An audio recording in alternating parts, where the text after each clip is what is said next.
Сәлем бәріне, бүгін 10-шы сыныптың 14-2 есебін шығарамыз. Бұл жерде теңдеуіш шығару керек. Бұл тақырып өте қиын деп айтуға болады, себебі қаншама формулалары бар, соларды жаттап алу керек. Ең бірінші бізге осы формуланы қарау керек. Бірінші, бұл жерде бізде дәрежесі бар функцияның туындысын табу, және де мына жерде дәл соланың тұрақты бір алдында f от x сияқты шаманың алдында тұрақты бір сан тұрса, соның туындысын табу формуласы. Бұл екеуі бірдей формула, бірақ оқулықтарда әртүрлі кездеседі. Ең бірінші аны шығарып бастайық.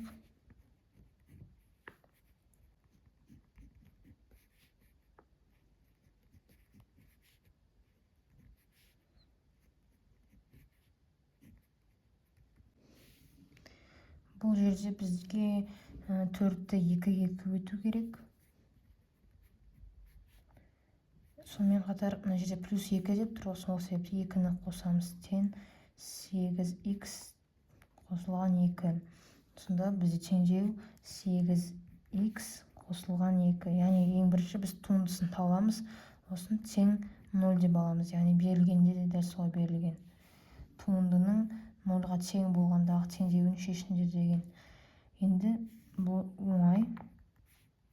Минус 2 болады, x тең минус 2 бөлінген 4 тең қысқарады. Сонда ойна жерде 8 ғой.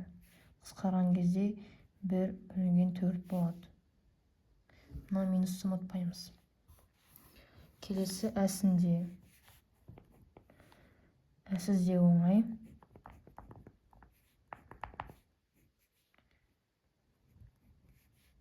X квадрат минус 4x туынды. Бізге мына жерде қарап алу керек. Ең бірінші 3x квадрат деп тұр. Ол үшін біз мына формулаға қараймыз. Екі формулаға мұнда дәреже бар, және мына жерде тұрақты шама тұр. Бізде тұрақты шама 3 болғандықтан біз оны туындыға алмаймыз. Біз тек қана x-ті ғана туындыға аламыз. Сонда 3-тің өзін бөлек шығарамыз да x квадрат деп аламда, туынды деп жазам. 3. Мына формулаға қарайық. Мына жерде n деген дәреже, бізде 2 деген дәреже бар. Яғни 2-ні алдына жібереміз, көбейтілген x тұр. Міне x жазамыз. n азайтылған 1, яғни дәрежеден азайтамыз 1-ді. Бізде 2 бар, 2-ден 1-ді азайтамыз. Жақсы жабылады. Тең. Сонда 3 көбейтілген 2-ні қоямыз. Көбейтілген 2-ден 1-ді азайтқан кезде 1, x-тің бір дәрежесі x болып қалады. Сонда 6x болады. 6x азайтылған 4 тең 0 деп жазамыз. Енді теңдеуді шығара береміз. 6x тең 4, яғни минус 4-ті екінші жағын өткізген кезде 4 болып қалады, плюс 4 болады. x тең 4-ті 6-ға бөлеміз. Сонда 2 бөлінген 3 болады.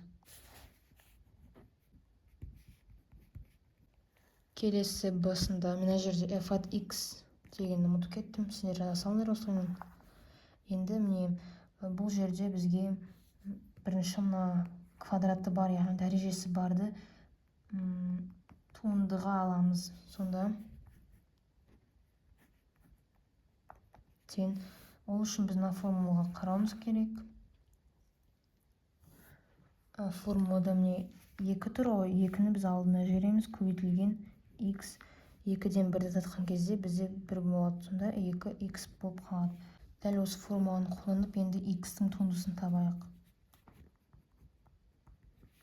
X-тің туындысын табу үшін бізге x-тің бізде мына жерде көрінбейтін бір дәрежесі бар деп білеміз. Сонда алдына 1-ді жібереміз. x. Енді қараңыздар, бізде x-тің бір дәрежесі бар деген сөз 1. Енді мына формулаға қоятын болсақ, 1-ден 1-ді азайтуымыз керек. 1 көбейтілген x-тің 1-ден 1-ді азайтқан кезде 0 болады. Санның 0 дәрежесі әрдайым 1-ге тең болады, сонда 1 болады. Енді формулаға қоя берейік.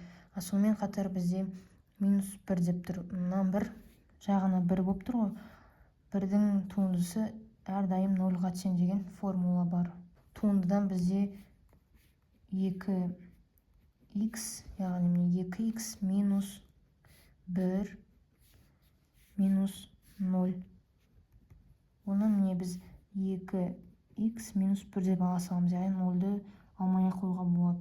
Енді теңдеу шығарайық. 2x минус 1 тең 0. 2x тең 1, x тең 1 бөлінген 2.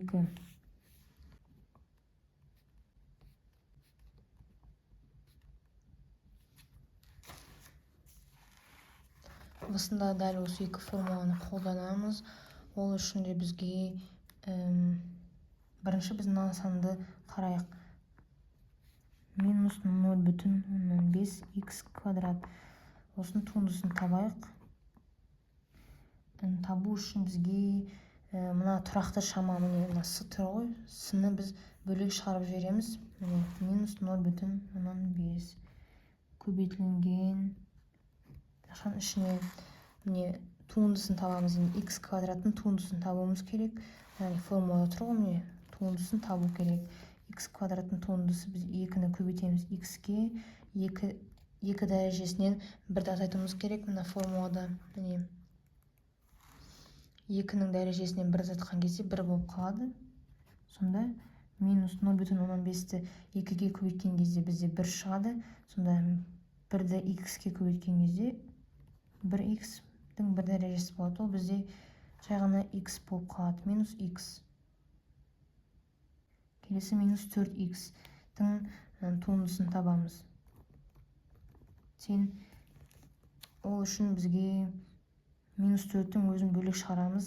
Көбейтілген x-дің мына жерде көрінбейтін 1 дәрежесі бар, оны біз білеміз. Сонда 1-ді көбейтеміз, x 1-дің дәрежесі, x-дің 1 дәрежесі бар, азайтылған формулада тұр, минус 1, азайтылған 1.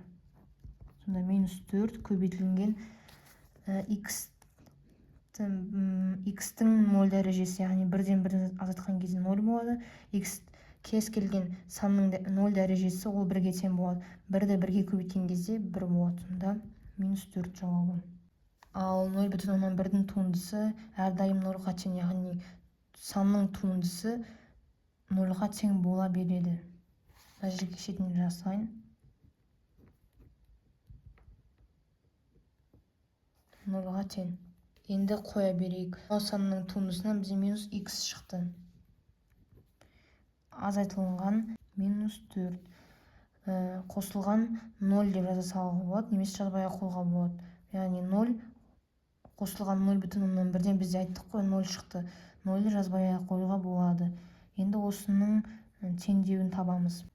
Минус x азайтылған минус 4 тең 0 тең 4-ке. X тең минус 4-ке, яғни 4-ті минус 1-ге бөлген кезде минус 4 шығады. Жауабы осылайның. Егер түсінбей жатырсаңдар, комментарияға жазыңдар, мен сендерге міндетті түрде жауап беруге тырысамын. Немесе туындының табу ережелерін ютубта толып тұр, соның қарап түсінуге болады. Осы екі формула жайлы түсініктемелер өте көп.